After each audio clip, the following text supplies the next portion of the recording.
Para penumpang di kereta api ini tuh akan melakukan perjalanan dari Surabaya ke Jakarta. Di tengah derasnya hujan, kereta api pun mulai melakukan perjalanannya.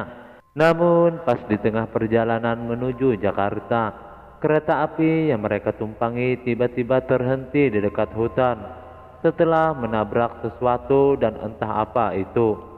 Lalu sang mekanik di kereta api itu mencoba mengecek apa yang membuat kereta mereka terhenti tiba-tiba.